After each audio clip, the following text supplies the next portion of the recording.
అదెప్పుడూ మంచిది కాదు. మితం is always better. You know sweet ఎక్కువ తిన్నారనుకోండి, ఎక్కువ తింటే ఏమవుతుంది, ఆ తీపి తలకెక్కడమే కాదు, అనారోగ్యం కూడా.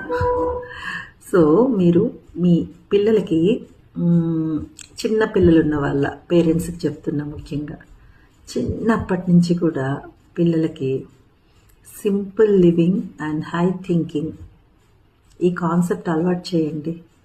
ఎంత బాగుంటుందో. వాళ్ళు బాగుండడమే కాదు, ఫ్యూచర్ జనరేషన్స్కి కూడా చాలా మంచి మెసేజ్ ఇవ్వగలుగుతారు. నిజమండి, జిడ్డు కృష్ణమూర్తి గారు చెప్పారు, simple living and high thinking.